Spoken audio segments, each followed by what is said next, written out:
ऋषिवर, हमने पूरा दंडकारण्य देख लिया, किंतु पंचवटी जैसा शांत स्थान हमने कहीं पर भी नहीं देखा। उत्तरपाद, दंडकारण्य धवावन है, उसमें पेड़ और पशु हैं, किंतु पंचवटी एक सुंदर वाटिका के समान है। यहाँ निकट ही एक नगर है, इसीलिए यहाँ पर पशु कम हैं, और इसी कारण हेतु इस स्थान पर शांति नृत्य करती है और इस स्थान की शोभा बढ़ाती है। अब हम ये स्थान छोड़कर कहीं नहीं जाएंगे, यहीं आश्रम बनाकर निवास करेंगे। उचित कहा। हाँ बिल्कुल।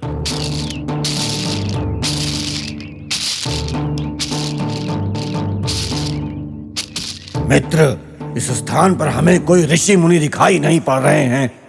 मूर्ख, उन्हें तो हमने कब का भगा दिया, ज्ञात नहीं। हाँ ठीक कहा। हाँ। उधर देखो, दो साधु बैठे हैं। ए संतो, तुम दोनों यहाँ क्या कर रहे हो? सुनिए, हम यहाँ पर शांति की खोज में आए हैं। शांति की खोज में? हमारे विनाश के लिए? हमारे विनाश के लिए तपस्या करने वालों, तुम यहाँ शांति की खोज के लिए आए हो? हम तुम्हें खोज नहीं करने देंगे। ध्यान से सुनो, हमारे विरुद्ध षड्यंत्र का फल भुगतना नहीं, होगा सत्य तुम्हें। कह रहे हैं।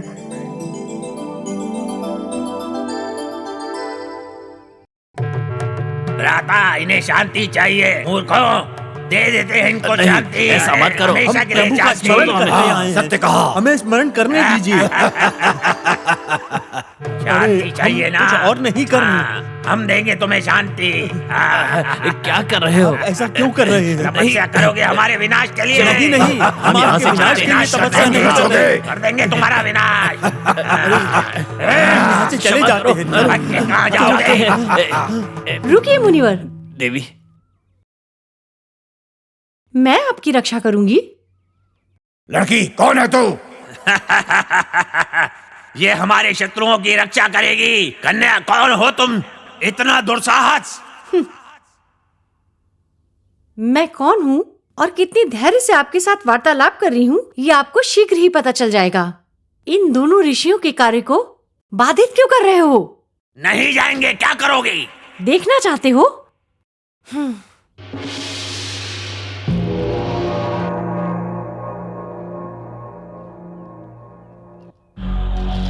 ए लड़की, तेरा इतना साहस? इस अग्नि से मैं तुम दोनों को भस्म कर सकती हूँ। तुरंत यहाँ से चले जाओ, व्यर्थ ही मारे जाओगे।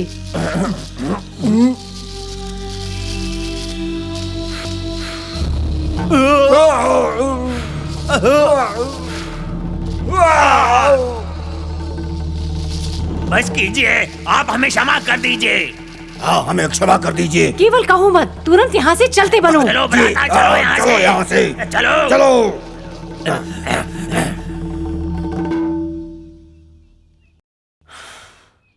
ये अभी अदृश्य हो जाएंगे।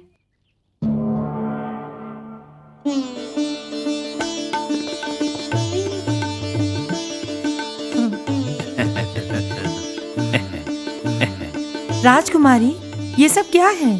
क्या आप इसका परिणाम जानती हैं? मैं सब जानती हूँ, तुम इतना विचलित मत हो। ठीक है राजकुमारी। माता, हम ऋषियों की रक्षा करने वाली आप कौन हैं? मेरे परिचय के बारे में आपको शीघ्र ही पता चल जाएगा मुनिवर। मैंने आपके रहने के लिए एक उचित स्थान का प्रबंध किया है। मुझे विश्वास है वो स्थान आपके मन को भी भाएगा। आइए ऋषिवर, आइए।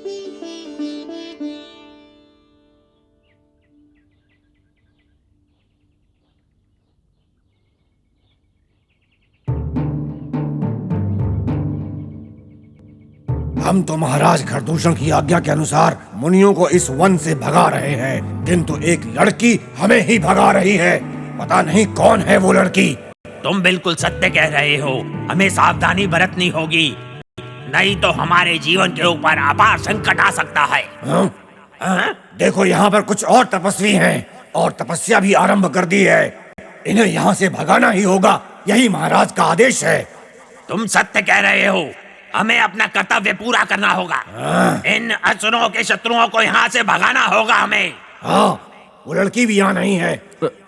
चलो इन्हें यहाँ से भगाते हैं। चलो निकलो यहाँ से। भागो। भागो।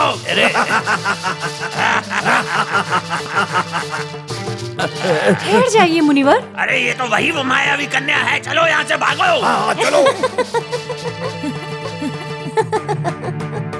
चलो अरे भागो, भागो यहाँ से। भागो।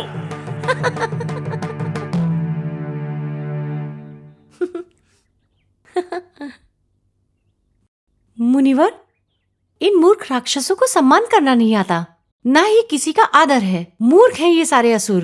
किंतु आप चिंतित ना हो मुनिवर, इनसे भयभीत होने की आवश्यकता नहीं है। इन ऋषियों के साथ साथ मैं आपकी भी रक्षा करूंगी। धन्यवाद। हमारे साथ आइए।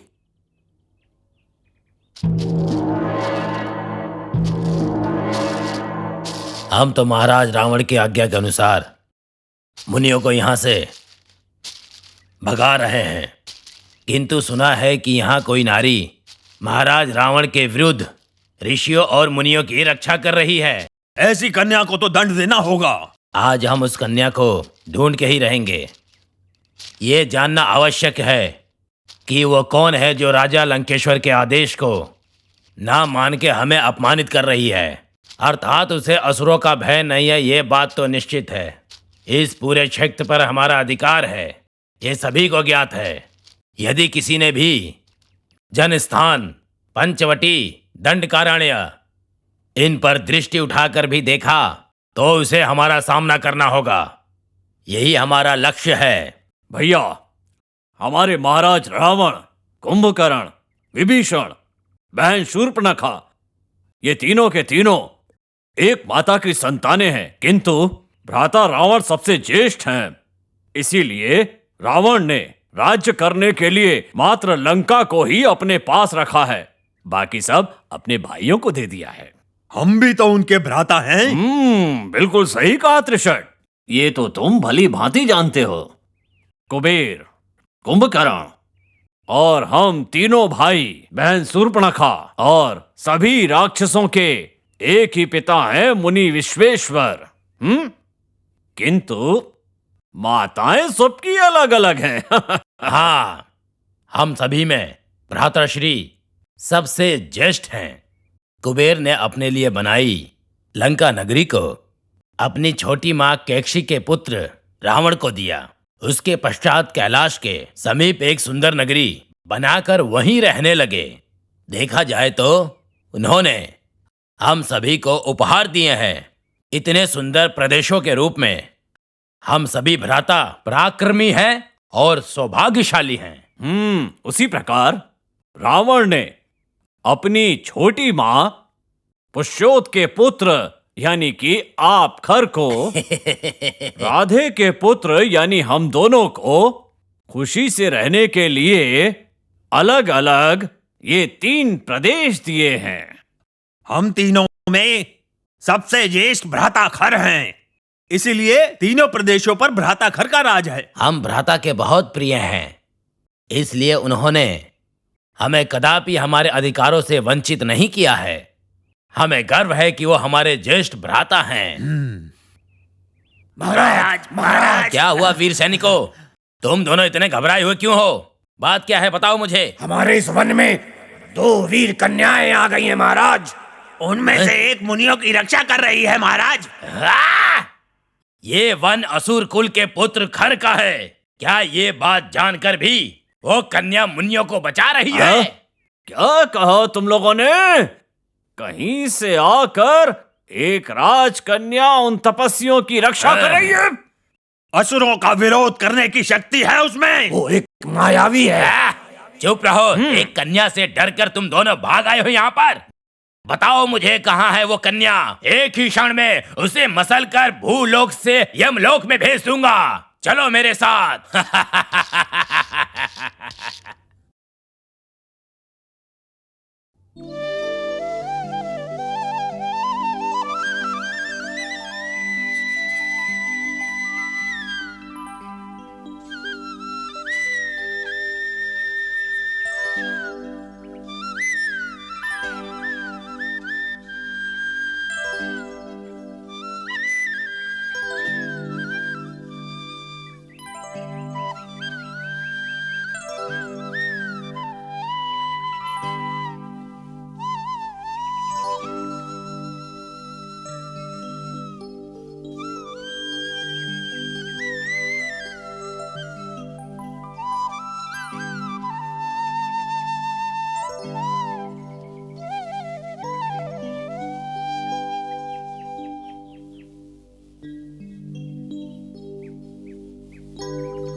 महाराज, यही है वो कन्या।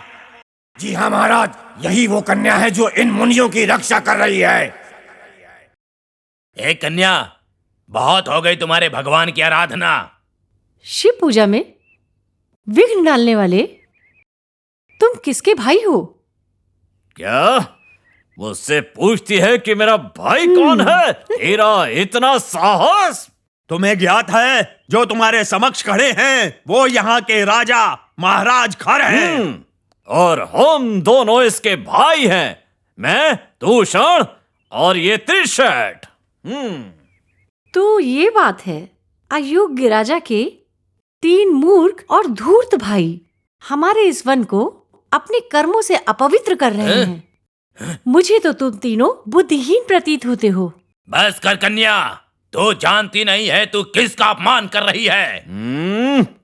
हमारे सैनिकों को तुमने क्यों भगाया और यहाँ रहने वाले ऋषि मुनियों को क्यों बचाया, बताओ। हाँ, जितना शीघ्र हो सके बता दो, नहीं तो इसी स्थान पर मैं तुम्हारी बलि चढ़ा दूंगा। तो ठीक है, तनिक मैं भी तो तुम्हारी वीरता देखूं। ऋषिवर, आप भी देखिएगा कि ये लोग कैसे मेरी बलि देते हैं।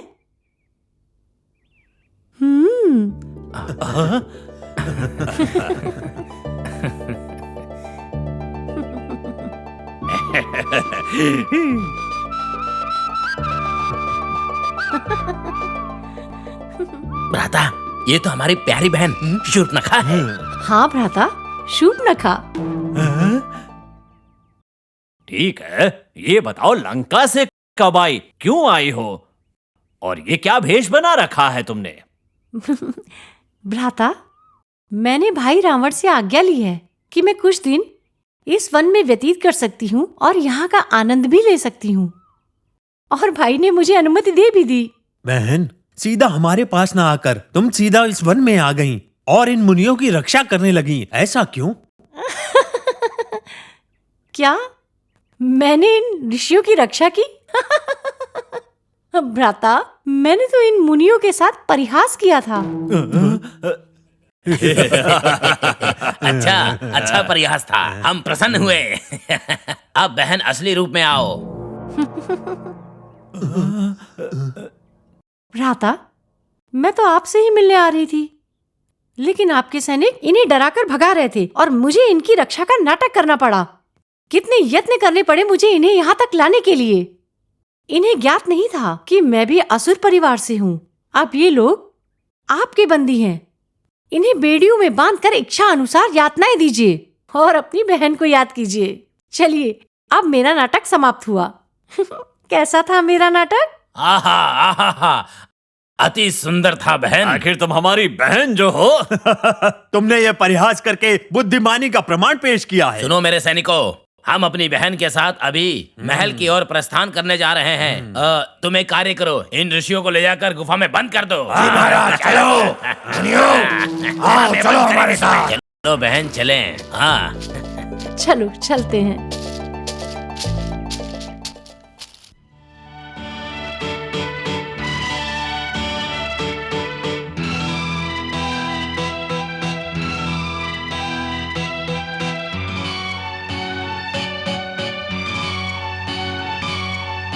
शूर्पणखा, हमारे प्रदेश दंडकारण्य को तुमने पूरी तरह देखा है। इस प्रदेश के बारे में तुम्हारा क्या विचार है? क्या तुम कुछ समय यहाँ व्यतीत करना चाहोगी? भ्राता, दंडकारण्य बहुत ही शांत और मनोरम प्रदेश है। गोदावरी नदी के कारण जल निकट ही है, अतः वहाँ की धरती उपजाऊ और समृद्धिशाली है। और सबसे महत्वपूर्ण बात ये कि मुझे यहाँ की भाषा अत्यंत मनोरम लगी और यहाँ के वासी भी मुझे बहुत प्रिय हैं। क्यों बहन, तुम्हें यहाँ की भाषा इतनी पसंद आई क्या? हाँ भ्राता, पहले मैं भी सोचती थी कि भैया रावण इस भाषा का इतना प्रयोग किस उद्देश्य से कर रहे हैं। हाँ बहन, इसीलिए आपने सैनिकों को भेजकर इस भाषा को सीखकर अपनी सेवाओं का संचालन इसी भाषा के माध्यम से कर रही हैं। हाँ भ्राता, इस भाषा को सुनकर मैं भी मोहित हो गई और मुझे अपने सारे प्रश्नों के उत्तर मिल गए। इस भाषा में एक आकर्षण है, सम्मोहन की अनुभूति है, एक विशेष प्रकार का अपनापन है। मैं सदैव इसे सुनती रहना चाहती हूँ। यहाँ की भाषा में और यहाँ के निवासियों में एक मिठास है, हर एक की अलग विशेषता जो उन्हें औरों से अलग बनाती है। भ्राताश्री, इस भाषा का नाम क्या है? तेलुगु। क्या आप मुझे इसका अर्थ बताएंगे? तुम्हारे कहने का हम ये अर्थ लगा रहे हैं कि साफ सुथरी और स्पष्ट भाषा। और कवि इसे सुंदर तेलुगु कहते हैं। हाँ, भ्राता, तेलुगु इससे पहले कहाँ प्रयोग होती थी? इसे कौन लोग बोलते थे? इसका विस्तार कैसे हुआ? कैसे ये जन जन की भाषा बनी? कहाँ से इसका उद्भव हुआ? बहन, युगों पूर्व जम्बूद्वीप नाम से ये बहुत प्रसिद्ध था। इस भूखंड में मात्र तमिल भाषा का बहुत प्रचलन हुआ करता था, परंतु कुछ समय बाद उत्तर दिशा में वैदिक भाषा का शनह शनह प्रचलन हो गया। तभी से विंध्याचल के दक्षिण दिशा में यही भाषा बोली जाने लगी। बात ये है कि विंध्या पर्वत के इस तरफ के लोग खड़ी तमिल भाषा का प्रयोग करते थे और इसमें वो पूरी तरह पारंगत थे। लेकिन एक समय ऐसा भी आया जब वहां पर एक मुनि देव आए और उन मुनि देव ने उस भाषा में संस्कृत भाषा को मिलाकर एक अन्य भाषा बनाने का प्रयास किया। इस प्रकार तमिल भाषा और संस्कृत का जो मेल बन करके तैयार हुआ, उसे एक नाम दिया गया। हाँ, आज उसी भाषा को हम तेलुगु भाषा के नाम से जानते हैं। इस भाषा का उपयोग करने वाले इसे तेलंगाना प्रदेश के नाम से जानते हैं। समय के साथ ये भाषा दूर दूर तक वानरों के राज्य किष्किंधा तक में भी फैल गई। कुछ ही समय के पश्चात ये ऋषियों मुनियों के साथ साथ दक्षिण में भी फैल जाएगी। फिर वो दिन भी दूर नहीं, ये लंका तक भी पहुंच जाएगी। इसे रोकने के उद्देश्य से हमारे लंकेश्वर पूरे दक्षिण पर अधिकार प्राप्त करना चाहते थे। लेकिन मुनि अगस्त को दिए गए वचन के अनुसार प्रदेश पर अधिपत्य जमाने के लिए उन्होंने अपने पांव धीरे धीरे दक्षिण की तरफ बढ़ाने शुरू किए। इस पे अधिपत्य जमाकर हमें सौंप दिया। भैया, हमारे भ्राता रावण ने जब दंडकारण्य पर अधिकार कर ही लिया था तो उन्होंने किष्किंधा को क्यों त्याग दिया? अगर वो ऐसा नहीं करते तो संपूर्ण दक्षिण प्रदेश हमारे अधीन होता। सही कहा ना? सत्य वचन बहन। भ्राता ने ऐसा करने का सोचा था, किंतु विचार विमर्श करने के उपरांत भ्राता ने यह निर्णय लिया कि किष्किंधा के वानर राज बाली भ्राता के मित्र हैं और मित्र के राज्य को हत्याना उचित नहीं। इसीलिए भ्राता ने अपने विचार को त्याग दिया। ओह, तो किष्किंधा के महाराज बाली भ्राताश्री के मित्र हैं? केवल मित्र ही नहीं, हमारी भांति शिव के भी भक्त हैं वो। उन्होंने 8 दिशाओं में हर स्थान पर शिवलिंग की स्थापना की है। प्रतिदिन उनकी पूजा अर्चना करने के पश्चात ही जलपान ग्रहण करने का विचार करते थे। हाँ, हमारी तरह ही जैसे हम नारायण भक्तों को अपने राज्य की सीमा में प्रवेश नहीं करने देते हैं, उसी प्रकार वो भी अपनी सीमा में प्रवेश नहीं करने देते।